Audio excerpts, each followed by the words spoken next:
মধুকর রঞ্জিত মালতি মণ্ডিত জিত ঘন কঞ্চিত কেশ।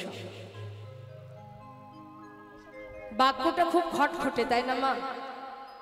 দেখুন, রূপের পদ, যদি পদটা আমরা মুখে বলি সেটা শুনতে কঠিন মনে হয়, কিন্তু যখন তার ব্যাখ্যা হবে বাবা, সেটা শুনতে অনেক অনেক সুন্দর।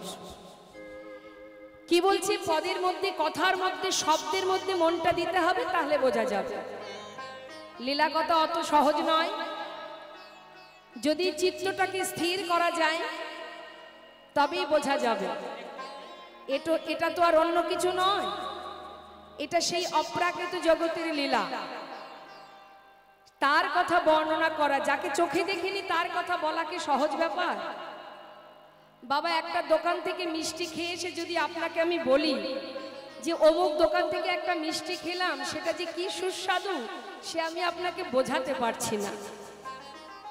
আপনি হয়তো তখন বলবেন, তুমি খেয়ে তুমি যদি বোঝাতে না পারো, আমি তো ভাই খাইনি, তাহলে আমি কি করে বলবো? নিতাই গৌর।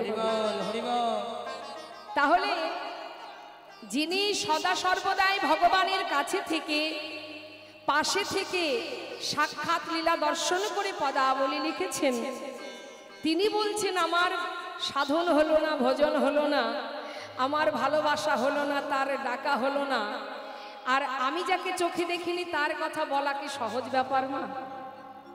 কিন্তু তথাপিও সাধুগুরু বৈষ্ণবের কৃপা হলে অসাধ্য সাধন হয়। তাই আপনাদের কাছে আমার বিনীতভাবে নিবেদন, স্থির মনে ধীর স্থির চিত্তে আস্বাদন করতে হবে।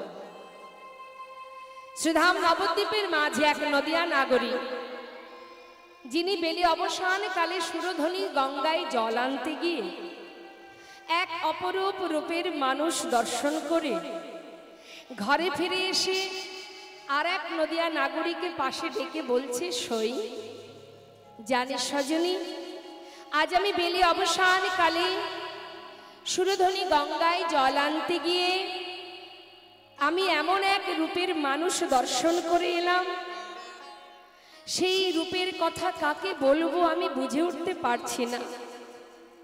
তবে আমার মনে হলো আমি তোর কাছে বলবো, তুই একটু শুনবি। দ্বিতীয় নাগরী মনে মনে ভাবছে, বাবা, যে আমিও তো গিয়েছিলাম জল আনতে, আমিও এক রূপের মানুষ দেখে এসেছি, তাহলে এক কাজ করা যায়, ও আগে বলুক, ওর কথাটা শুনবো, আর আমার দেখাটা এক হয় কি না সেটা মিলিয়ে দেখবো। হরি বল। এখন প্রথম নাগরী বলছে মা, আর দ্বিতীয় নাগরী পাশে বসে বসে শুনছে আর মেলাচ্ছে তার দেখাটা। তো কি বলছে প্রথম নাগরী শুনুন, পদাবলীর দিকে মন দিতে হবে। কি বলছে? মধুকর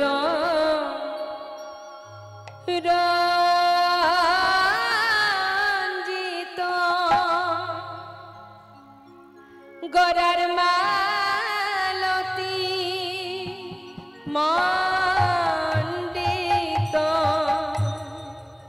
জিত ঘন কুঞ্চিত কেশ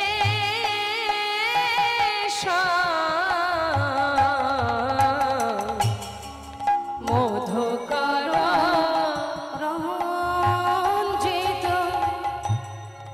মালতি মণ্ডিত জিত ঘন কুঞ্চিত কেশ মধুকর কোন ভাগবতী সাজায়েছে,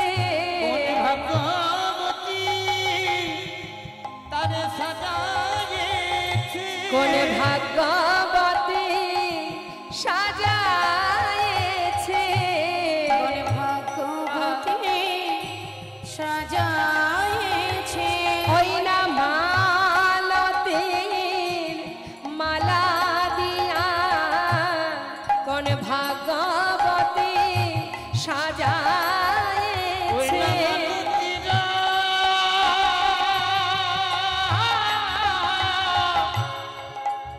মালা দিয়া কোন ভাগ্যবতী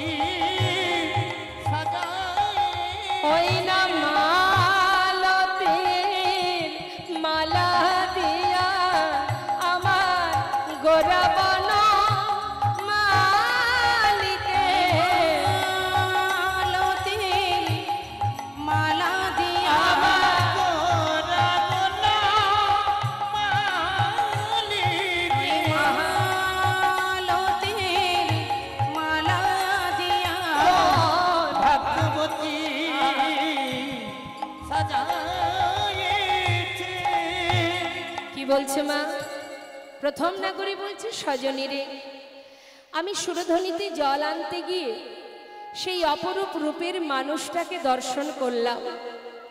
জানিস সজনী, তার কণ্ঠে একটা ফুলের মালা, একটা মালতী ফুলের মালা, মালার উপরে যে ফুলগুলো আছে, মানে যে ফুলের মালা, সেই ফুলের উপরে মধুকর কাকে বলে বাবা? যারা মধু পান করে, মানে কালো ভ্রমর। এই মৌমাছি অর্থাৎ ভ্রমর, তারা ফুলের উপরে বসে এমনভাবে মধু পান করছে, দেখলে যেন মনে হচ্ছে এটা মালতী ফুলের মালা নয়, মধুকর দ্বারা রঞ্জিত, অর্থাৎ মধুকর দ্বারা গাঁথা এই মালা।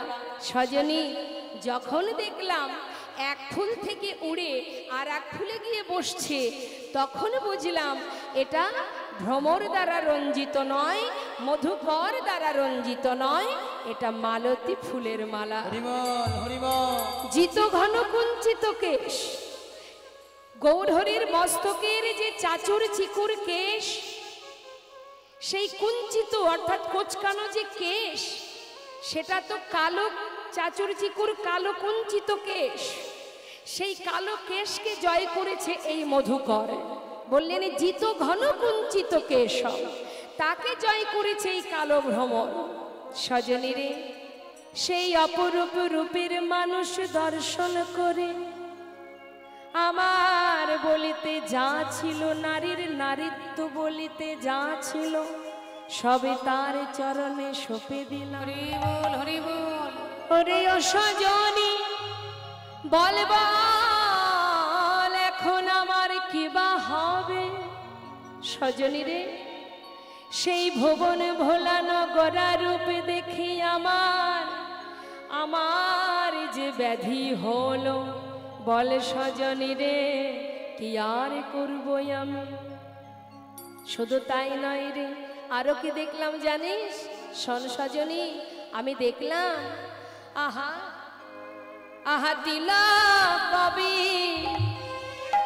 বিনিন্দিত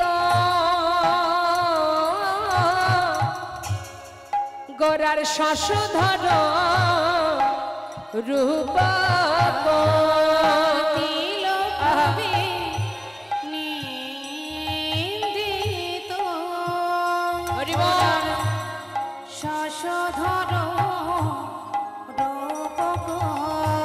ওরে সজনী,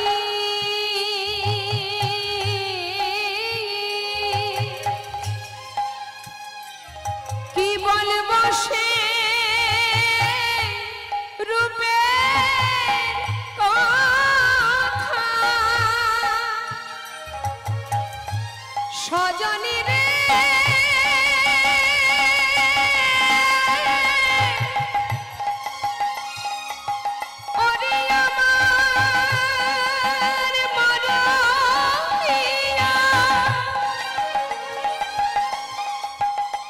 কি বলবো আমি সেই রূপের কথা? সজনী রে,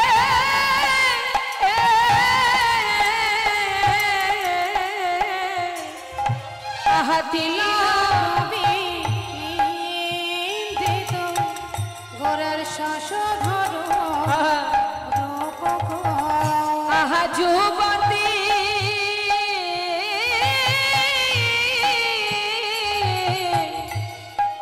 মনোহর বেশ,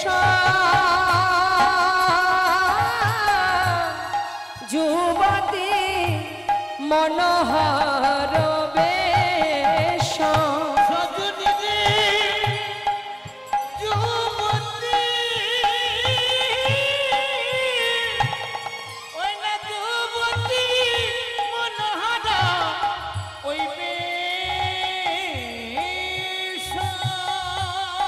হরি বল হরি বল।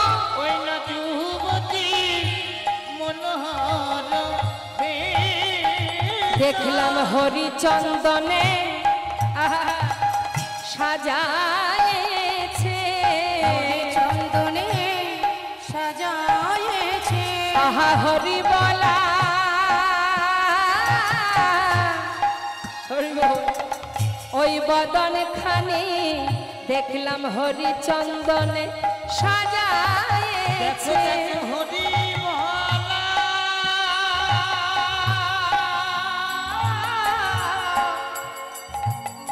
ওই বদন খানি দেখলাম হরি চন্দনে সাজায়েছে। হই না হরি বলা বদন খানি রাধা কৃষ্ণ একা প্রীতি, হরি বলার বদন খানি ও সেই রাস বিলাসের পরিণতি, রাধা কৃষ্ণ একা ওই প্রীতি, রাস বিলাসী পুরী রাধা হরি বল। একা প্রীতি, আহা হরিচন্দন। সাজায়েছে।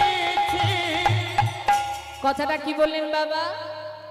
তিলক বিনিন্দিত শশধর রূপক, যুবতী মনোহর বেশ, সজনী রে তার ললাটে যে তিলক, তিলকের মাঝখানে যে সুগোল বিন্দু, আর এই যে সুন্দর বদনটা, যেন মনে হচ্ছে একটা পূর্ণ চাঁদের উদয় হয়েছে। শ্রীধাম নবদ্বীপের মাঝে সুরধ্বনি গঙ্গার তীরে যেন মনে হচ্ছে একটা পূর্ণ চাঁদের উদয়। আর যুবতী মনোহর বেশ, অর্থাৎ ওই যে রূপ, ওই রূপ যে দর্শন করেছে সেই তো ভুলেছে। যুবতীর মনোহর সেই রূপ যুবতী জনার মনকে হরণ করে। শুধু কি যুবতী জনার মন হরণ করে বাবা? শুধু কি তাই মনে হয় যে শুধুমাত্র রমণীর মন হরণ করে? না, তাকে যে দেখেছে সেই তো ভুলেছে। শুধু আমার আপনার মতো হিন্দুর কথা বাদ দিন, কত মুসলমান ভক্ত বাবা যারা নিজেকে সঁপেছে গৌরকে দর্শন করে, যেমন সম্রাট আকবর, নাসির মামুদ, আব্দুল করিম, চাঁদ কাজী, যার সমাধি এখনো আপনারা দেখতে পাবেন মায়াপুরে যদি যান, একটু এগিয়ে গেলেই সেই চাঁদ কাজীর সমাধি আছে, যার উপরে, যে সমাধির উপরে একটা ফুলের গাছ আছে যার নাম কাঠচাপা বৃক্ষ। সেখান থেকে প্রতিদিন ওই সমাধির উপরে ফুল পড়ে, অর্থাৎ এটা প্রভুর কৃপা। সেখান থেকে প্রতিদিন ফুল পড়ে ওই চাঁদ কাজীর সমাধিতে, এটা তার আশীর্বাদ। তা মাগো, আপনারা নিশ্চয়ই শুনেছেন তোমরা কুঞ্জ সাজাও গো, এটা কার লেখা? একজন মুসলমান ভক্ত কাজী নজরুল ইসলাম। তার নিশ্চয়ই অনেক বৈষ্ণবীয় ভজন আপনারা আস্বাদন করেছেন। তো এই কাজী নজরুল ইসলামের একটা গান আমি ছোট করে একটু গাইছি, শুনুন। আমরা সবাই দেখি গোবিন্দ কত কত লীলা করেছেন, শুধুমাত্র দাপর যুগে নয়, সত্য ত্রেতা দাপর, এই যে কলি, এই চারটি যুগেই তিনি চারবার এসেছেন, কত কত লীলা করেছেন। এটা তো শুধুমাত্র তার লীলা বাবা। তিনি যুগে যুগে এসে নানাবিধ লীলা করেছেন, খেলা করেছেন, কিন্তু প্রকৃত তিনি যে খেলছেন সেটা কোথায়? গোলক ধামে নিরজনে আপন মনে বসে তিনি খেলা করে যাচ্ছেন। আমরা মনে করি জগতে যা কিছু আছে সব আমার, ভাবি না মা? দেখবেন একটা কথা বাবা, যদি আমাদের জীবনে কষ্ট আসে আমরা ভগবানের দিকে হাত তুলে দিই, তুমি তুমি কষ্ট দিলে, বলি না? আমাদের জীবনে যদি কোনো আঘাত আসে তখন কি করি? ভগবানকে আমরা দোষারোপ করি। যদি কোনো ক্ষয়ক্ষতি হয়ে যায় আমাদের জীবনে, আমরা বলি তুমি করেছো, তুমি কষ্ট দিয়েছো, তুমি কেড়ে নিয়েছো, তাই না? তাহলে জীবনে আঘাত এলে, কষ্ট এলে দায়ী কে বাবা? ভগবান। যখন সংসারে কোনো কিছু উন্নতি হয় বা কোনো ভালো কিছু হয় তখন আমরা কি বলি? তখন বলে আমি করেছি, আমি করেছি তাই পেয়েছো, এটা আমি না করলে পেতে না। দেখবেন অনেকে বলে এটা আমার দ্বারা হয়েছে বলে আজ এত আনন্দ, এটা আমি করেছি। অর্থাৎ ভালো কিছু করলে আমি করেছি আর খারাপ কিছু হলে ভগবান দায়ী। এটা তো হয় না, হয় কি? তোমার কর্ম অনুযায়ী তুমি ফল পাচ্ছ, তোমার জীবনের কষ্টটা এটা তার জন্য তুমি দায়ী, অন্য কেউ নয়। জেনে রাখবে, জীবনে তুমি হাজার কষ্ট করে যদি কিছু পাও, জানবে সেটা তার কৃপা, তাই তুমি পেয়েছো। আর হাজার চেষ্টা করে যদি কিছু না পাও, তাহলে জানবে সেটা তার ইচ্ছা। এই দুটো শব্দ মাথায় রাখতে হবে, এই দুটো শব্দ আমাদের জীবনে মনে রাখতে হবে। যা কিছু আমরা পেয়েছি সেটা তার কৃপা, আর যেটা চেষ্টা করেও পাচ্ছি না সেটা হলো তার ইচ্ছা। সে আমাকে দিচ্ছে না কারণ তাতে আমার ভালো হবে না। নিতাই গৌর হরিব। তাই তিনি দিচ্ছেন না, তিনি যেটাই করেন সেটা জীবের মঙ্গলের কারণে। আজ সেই করুণাময় আপন মনে নিরজনে বসে যার সৃষ্টি এই ধরা, যিনি সৃষ্টিকর্তা, যিনি আমাদের সৃষ্টি করেছেন, সেই লয় আর প্রলয়ের মালিক যিনি অনাদির আদি, যিনি বসে বসে নিরজনে খেলা খেলছেন। তাই তো কাজী নজরুল ইসলাম, যিনি বিদ্রোহী কবি, তিনি এই গানটি বেঁধেছিলেন মা আমাদের মতো জীবকে শেখানোর জন্য, বোঝানোর জন্য। খেলিছ এ বিশ্বলয়ে বিরাট শেষ আনমনে খেলিছ এই বিশ্বলয়ে বিরাট শিশু আনমনে খেলিছ। প্রলয় সৃষ্টি তব পুতুল খেলা, নিরজনে প্রভু নিরজনে খেলিছ এই বিশ্বলয়ে বিরাট শিশু আনমনে খেলিছ। তিনি খেলছেন আমাদেরকে নিয়ে, আর তার ইশারায় আমরা খেলছি। তিনি খেলাচ্ছেন আর আমরা খেলছি। আমরা খেলনা মাত্র, আর কিচ্ছু নয়। যখন খুশি তিনি প্রলয় করতে পারে, যখন খুশি সৃষ্টি করতে পারে। তোমার দ্বারা কিছুই সম্ভব নয়। এত অহংকার আমাদের কিসের? এই করেছি ওই করেছি, তুমি কিছুই করনি। তিনি দিয়েছে তাই তুমি পেয়েছো, কারণ তিনি সর্বেশ্বর, তিনি শ্রেষ্ঠ। তাই বলছে, কোথায় বসে খেলছে জানো? তোমার ধরা ছোঁয়ার বাইরে। হরি বল। কোথায়? শূন্যে মহা আকাশে তুমি মগ্ন লীলা বিলাসে। শূন্যে মহা আকাশে তুমি মগ্ন লীলা বিলাসে।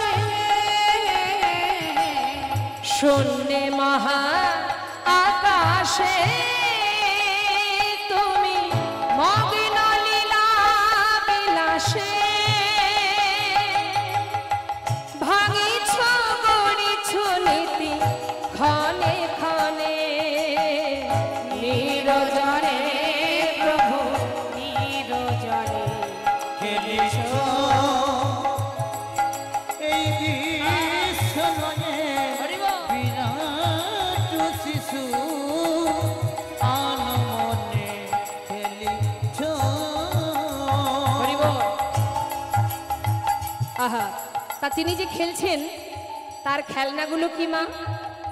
আমরা যখন খেলা করি আমাদের অনেক খেলনা থাকে তো, হ্যাঁ? তা ভগবানের যে খেলনা সেগুলো কি? হরে কৃষ্ণ, শুনে নিন কি কি খেলনা। কি বলছে? তারকার বিশ্বসী খেলনা তব হে উদাসী, পড়িয়া আছে রাঙা পায়ের কাছে রাশি রাশি।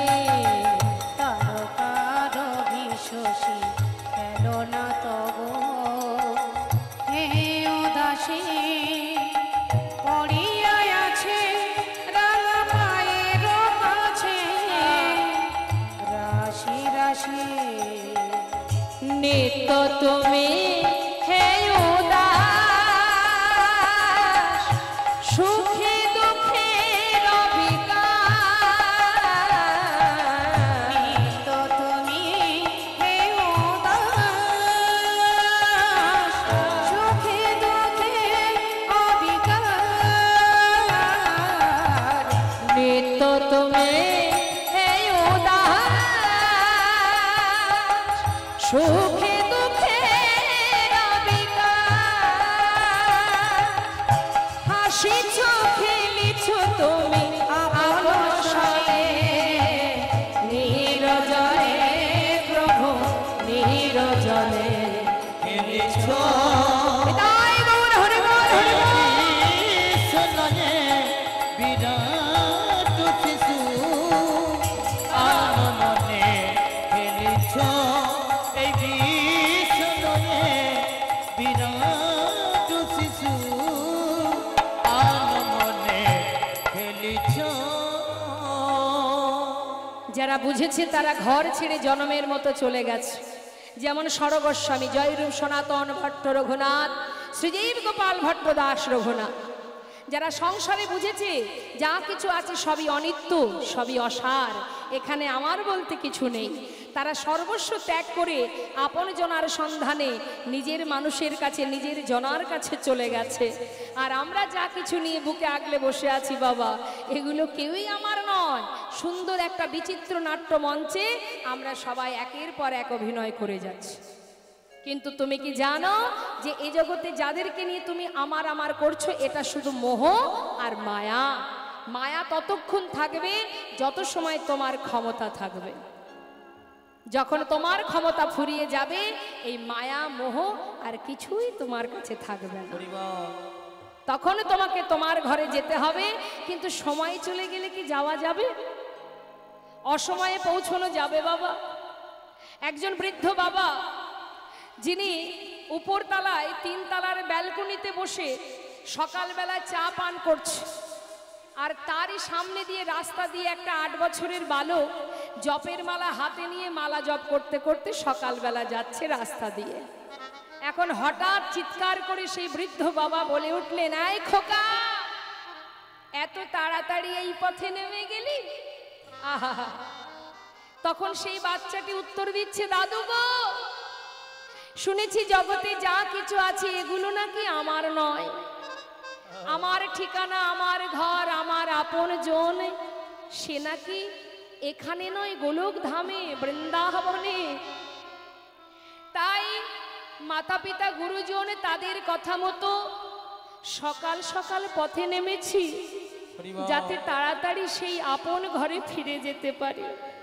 কিন্তু দাদু, তোমার যে আর সময় নেই। তুমি কবে এই পথে আসবে আর কবে তুমি সেখানে পৌঁছাবে? তোমার যে সময় শেষ, পথে চলতে গিয়ে হোঁচট খেয়ে পড়বে, আর তো তোমার সময় নেই। আর কবে নামবে, আসবে কবে এই পথে? এই পথে যে সবাইকে আসতে হবে। যে আগে থেকে আসবে সে পৌঁছে যাবে, সময় চলে গেলে কিছু হবে মা? সময় করিয়া পথটি ধরিয়া যেবা চলে দ্রুত গতি, সময়ের শেষে অনাশেষে জন চলে যায় আপন বাসে। তাই কত ভক্ত আছে, হিন্দু মুসলিম, কত ভক্ত যারা নিজেকে গৌর চরণে সঁপে দিয়েছে, বুঝেছে আমাদের জীবনের একটাই পরিচয়, আমরা ভগবানের চরণের দাস, আর কিচ্ছু নয় আমাদের পরিচয়।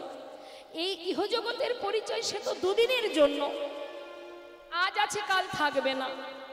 যে পরিচয়টা আমি এখানে আসার পর পেয়েছি, সঙ্গে করে আনিনি, অর্থাৎ যাবার সময় এই পরিচয় এইখানে রেখেই আমাকে ফিরতে হবে। তাহলে আমার ঘর কোথায়, আমার ঠিকানা কোথায়, আমি কোথায়? মাথায় রাখতে হবে বাবা, এই জগতে যা কিছু আছে সবই আমার, কিন্তু আমি কোথায় বলতে পারি? এই যে সুন্দর হরিবাসরে শ্রবণ করছেন, দর্শন করছেন, সাধু সঙ্গ করছেন, এই যে ভক্তি আস্বাদন করছেন, এটাই হলো আপনি, যাকে চোখে দেখা যায় না। এই যে শ্বাস প্রশ্বাস চলছে, এটা হলো আমি, এই দেহটা আমি নই। দেহের মধ্যে কোথায় আপনি আছেন দেখাতে পারবেন? দেখাতে পারবেন দেহের মধ্যে আপনি কোথায় আছেন? পারবেন না দেখাতে। তাহলে আপনি কোথায়? এখানে যা কিছু আছে, এই যে দেহটা, এটা তো আমার। তাহলে এই দেহটাকে পরিচালনা করছে কে? কে চালাচ্ছে দেহটাকে? সে হলো আমি। সেটা এর মধ্যে আছে, যাকে চোখে দেখা যায় না, অনুভব করতে হয়। সেই স্বয়ং চৈতন্য, সেই সাক্ষাৎ, সেই আমি, সেই পরমাত্মা, সেই ভগবান যে এখানে আছে, যার কৃপায় পেয়েছি আমি, সেটা যখন থাকবে না, জগতে আর কিছুই থাকবে না। বাবা, আমরা যে কোনো দৃশ্য আমরা দর্শন করি, একটু মন দেবেন মা, একটু গভীর কথা মন দেবেন। যখন কোনো কিছু আমরা দেখি, দেখি কি দিয়ে? চোখ দিয়ে, অর্থাৎ দর্শন। যা কিছু দেখি সেগুলো হচ্ছে দৃশ্য। দর্শন করছে কে? নয়ন। এ হচ্ছে দ্রষ্টা, অর্থাৎ এ দেখছে কি? দৃশ্য। তাহলে নয়ন কিন্তু যখন তখন একই জায়গায় থাকে?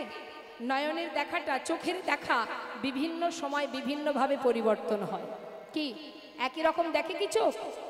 এক এক সময় এটা লাল ফুল, এটা নীল ফুল, এটা হলুদ ফুল, তাই না? অর্থাৎ পরিবর্তন হয়, দেখার পরিবর্তন। তাহলে আমাদের এই দেহটাকে চালনা করছে কে? মন। মনটা আমাদের দেহটাকে চালনা করছে। মন যেদিকে যায়, আমাদের দেহের সমস্ত ইন্দ্রিয়গুলো সেই দিকে যায়। তাই তো মা? ভালো করে শুনবেন। মন কিন্তু স্থির নয়, মন কিন্তু যখন তখন পরিবর্তন হয়। কখনো ভালো চিন্তা, কখনো খারাপ চিন্তা, কখনো কষ্ট, কখনো হাসি, কখনো আনন্দ, তাই না? নানাবিধ চিন্তা মাথার মধ্যে থাকে। তাহলে মনের পরিবর্তন, দেহের পরিবর্তন, আমাদের ইন্দ্রিয়ের পরিবর্তন, দর্শনের পরিবর্তন, সব কিছুর পরিবর্তন আছে, একজনের পরিবর্তন নেই। মনকে চালনা করে কে? আমাদের এই দেহটাকে চালনা করে কে? সে হচ্ছে আমি। আমি, তাকে দেখা যায় না। সে আছে বলে আমার সব কিছু আছে। সে আছে বলে দাঁড়িয়ে আছি, সে আছে বলে দেখতে পাচ্ছি, সে আছে। সেই হচ্ছে সাক্ষাৎ, সেই চৈতন্য, সেই হলো পরমাত্মা, সূক্ষ্ম আত্মা। এই যে শ্বাস, এটাই হলো আমি। তাই আমাদের সময় থাকতে জানতে হবে আমি কে আমার, কেন মরে যারে তপত্রয়, ইহানা জানে জীবের কইছে হিত হয়। নিজেকে সঁপে দাও, নিজেকে জানো, তবেই তো তুমি বুঝবে তুম কাহা সে আয়ে হো আর যাওগি কাহা। ইতনা দিল বিচার লো, বাস হো গয়া ভজন। তুমি যেদিন জানতে পারবে যে তুমি কোথা থেকে এসেছো আর তুমি যাবে কোথায়, এটা যখন নিজের কাছে নিজে বুঝতে পারবে, সেই দিন থেকেই তোমার ভজনের পথ পরিষ্কার। নিতাই গৌর হরি বল হরি। তাই আজ নদিয়া নাগরী বলছি, সজনী যুবতী মনোহর বেশ। এই যে অপরূপ রূপ, এই রূপ দর্শন করে শুধু আমি কেন, জগতের কত জীব ভুলেছে। নদিয়ার পথ আলো করে ভক্তগণকে সাথে করে নিয়ে মনের আনন্দে গাইতে গাইতে যাচ্ছে। আমি দেখলাম সজনী, কি দেখলাম জানিস? সুরধ্বনির কিনারায় সোনার নূপুর দিয়া পায়, নাচে না করে গো সুন্দর গৌরঙ্গরা। হরিবল হরিবল। সুরধ্বনির কিনারায় সোনার নূপুর দিয়া পায়, নাচে না করে গো সুন্দর গৌরঙ্গরা।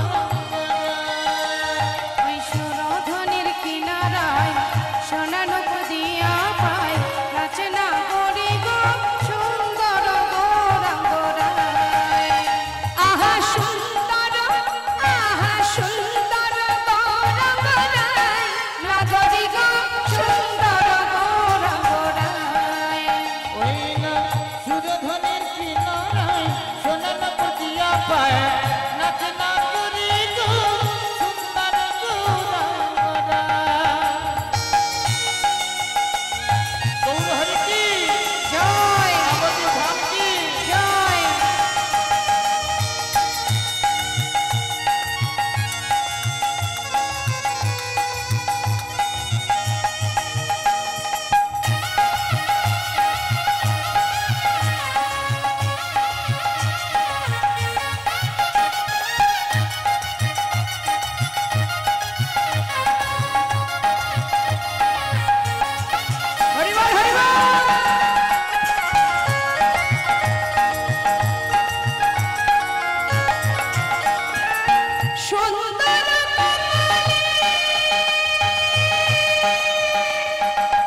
সুন্দর একখান আচ্ছা দেখো সুন্দর একখান নামা বলি গায় নাগরি গো সুন্দর গোরা গোরা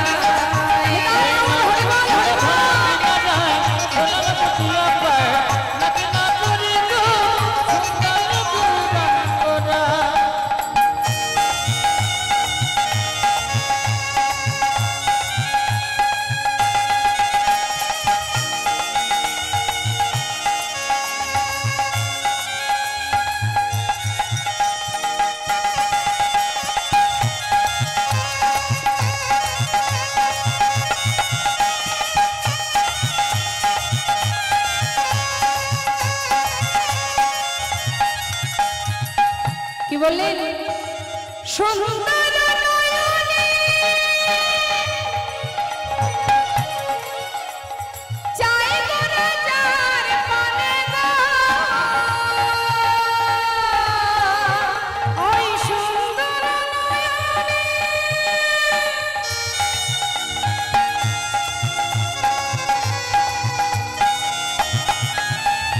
চাই গোরা যার পানে গো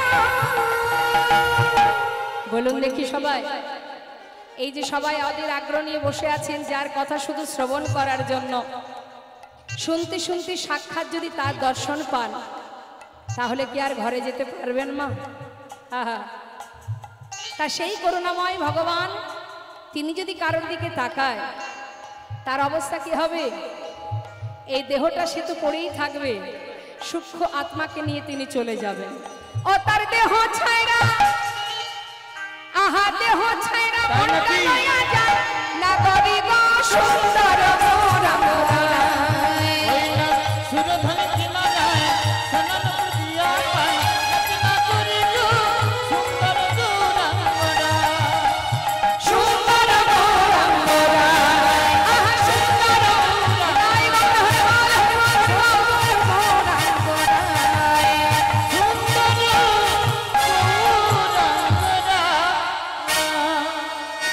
জানিস সজনী তাকে দেখে তো আমি ভুলেছি ঘরে যেতে মন আর চায় না রে কেমন করে বাজবো সজনী জানিস না গরি আরো বলি শোন কি বলছে বাবা বলছে আমি দেখলাম নিন্দিত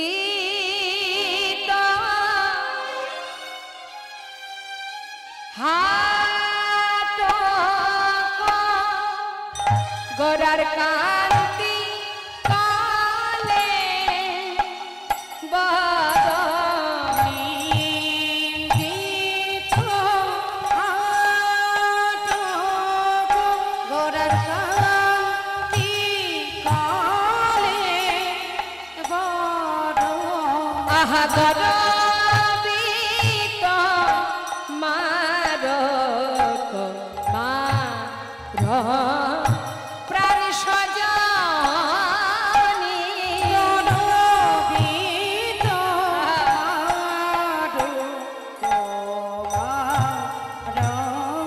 ওরে সজনী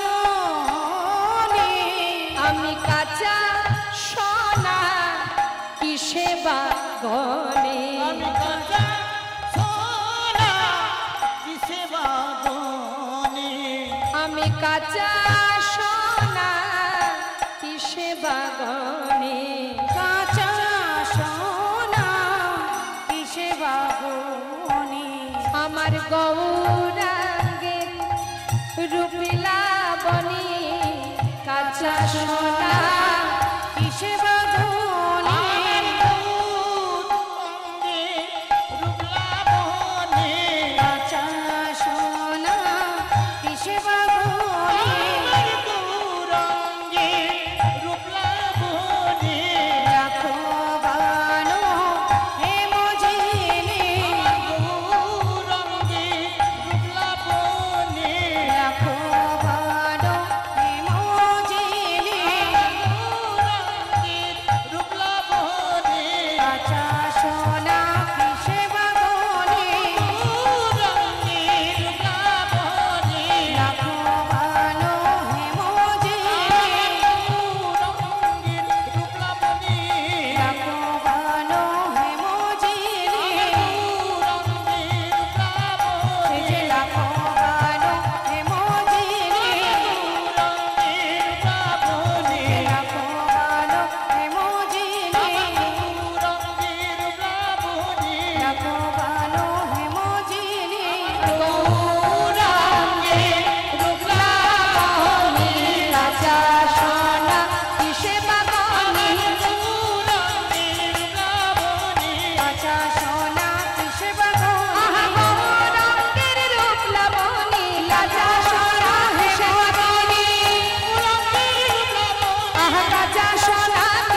হাটক কান্তি কলেবর। ওমা হাটক মানে কি জানেন? সোনার কত নাম আছে বলুন দেখি। আমাদের ঘরে যদি আমাদের একটা মাত্র সন্তান থাকে, তাদের অনেক নাম দিই না আমরা? হ্যাঁ, কত নাম থাকে। মা বাবা এক নামে ডাকে, বন্ধুরা এক নামে ডাকে, কাগজে এক রকমের নাম থাকে, মানে আদরের হলে যা হয়। তা সোনার এত দামি, সোনার কত নাম। হাটক মানে সোনা, কাঞ্চন মানে সোনা, হেম মানে সোনা। তা সোনা তার খুব অহংকার। কেন না, আমি সুন্দর, আমি দামি, তাই তো?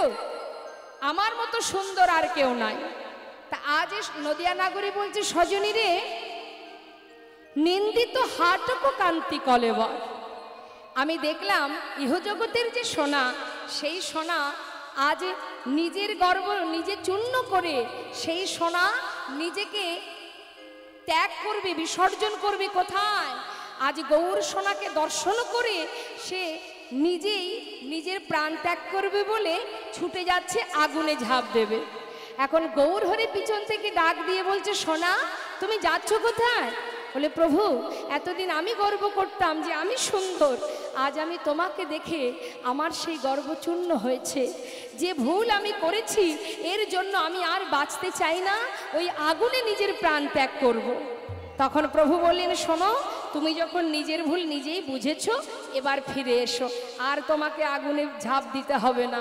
না প্রভু, আমি আর বাঁচতে চাই না।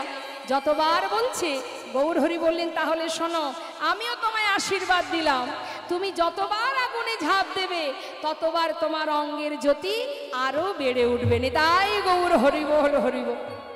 তাই সেই হাটক অর্থাৎ সোনা, তার অহংকার চূর্ণ হয়েছিল গৌর সোনাকে দর্শন করে। জানি সজনী, এই জগতে কেউ যদি কোনো হাসির কথা বলে কাউকে, আগে বলে তারপরে হাসে। কিন্তু আমি কি দেখলাম সুরধনির ঘাটে, শুনে নে। লোকে আগে কথা বলে, বলে তবে হাসে। তাই তো? কোনো কিছু হাসির কথা যদি আপনি বলতে চান, আগে বলবেন তারপরে তো হাসবেন। কিন্তু গৌর হরি বিপরীত। নদিয়া নাগরী কি দেখছে? সে দেখছে গৌর হরি কথা বলবার আগে মধুর মধুর মৃদু হাসে, মধুর মধুর মৃদু হাসে, মধুর মধুর মৃদু হাসে। যাই রে হাসির বলি হারে, যাই রে হাসির বলি আহা যাই রে হাসির বলি হারে, আহা এমন প্রভু দেখি নাই রে, যাই রে হাসির বলি হারে, এমন প্রভু দেখি নাই রে, যাই রে হাসির বলি হারে। মধুর মধুর মৃদু হাসে, মধুর মধুর মৃদু হাসে। মধু মধুর স্মিত লোভিত তনভৃত, মধুর মধুর স্মিত লোভিত তনু, আহা মধু মধুর স্মিত লোভিত তনভৃত, মধুর মধুর স্মিত লোভিত তনুভিত। অনুপম ভাব বিলাসা, অনুপম ভাব বিলাসা, ওই অনুপম ভাব বিলাসা, অনুপম ভাব বিলাসা, অনুপম ভাব বিলাসা। আজ যে মহাজন পদাবলী লিখেছেন, তিনি দূর থেকে দাঁড়িয়ে প্রভুর সেই লীলা দর্শন করে আজ মনের ক্ষোভ প্রকাশ করছেন। কি বলছেন? এ রাধা মহানা ক্ষোভিত দুরমতি, আর এ রাধা মোহন ক্ষোভিত দুরমতি। আহা নাম নিরূপম লীলা, আহা নাম নিরূপম লীলা। হরি বল। ওই নাম ওই নিরূপম লীলা রে, আরে নাম নিরূপম লীলা। তোমার ওই চরণে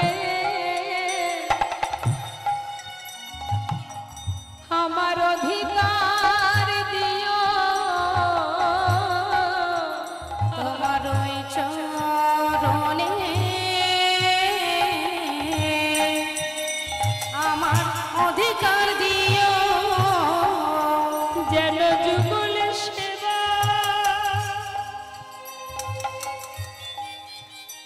আমি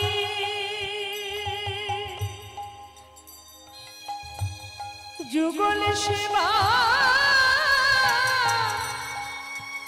আমি করিতে পারি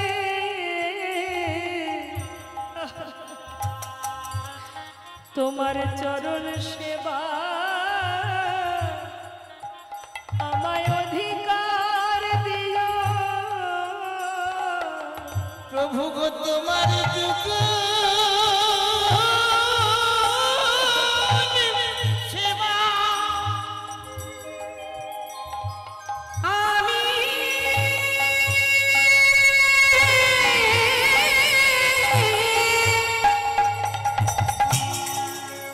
যেন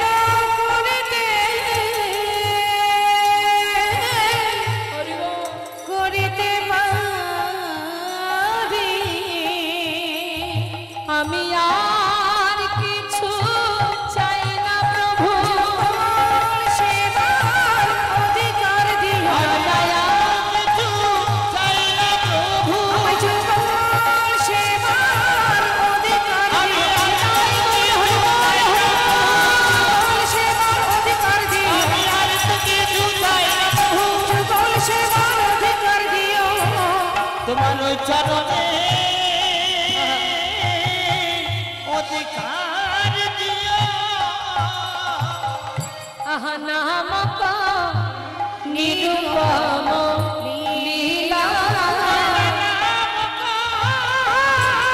ওই নিরুপম লীলা আজ নামক নিরুপম লীলা। মহাজনী পদাবলী দিয়ে আমরা গৌর কথা শ্রবণ করলাম।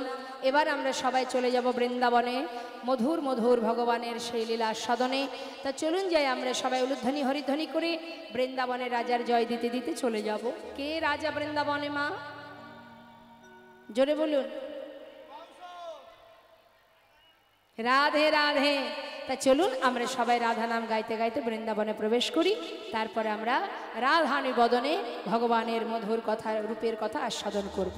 দুটি বাহু তুলে নিতাই গৌর হরি বল জয় রাধেশ্যাম রাধে রাধে।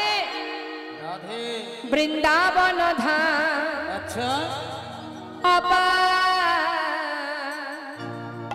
জপে যা রাধে রাধে। সবাই মিলে হাতে তালি দিয়ে একসঙ্গে রাধেশ্যাম রাধে রাধে। রাধে রাধে।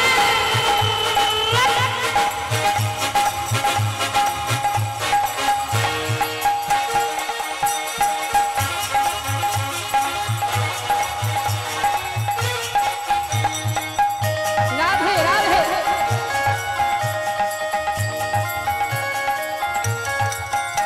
বৃন্দাবন ধাম বৃন্দাবন ধাম অপার জপে যা রাধে রাধে।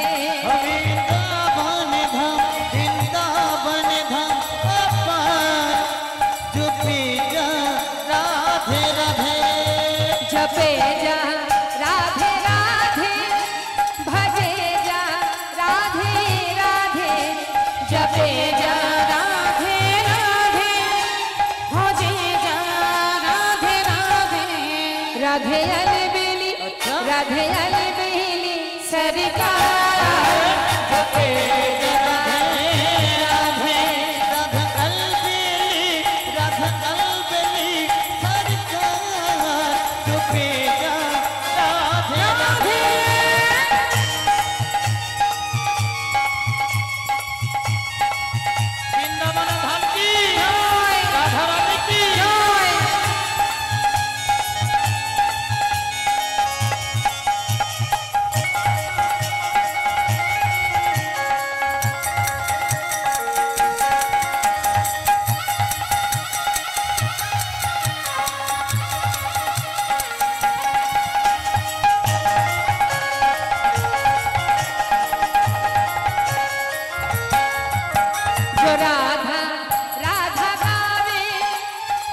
বৃন্দাবনে যদি আমার রাধারানী না আসতেন আমার গোবিন্দও আসতেন না। নাহি হত কৃষ্ণ অবতার जब राधे नहीं होता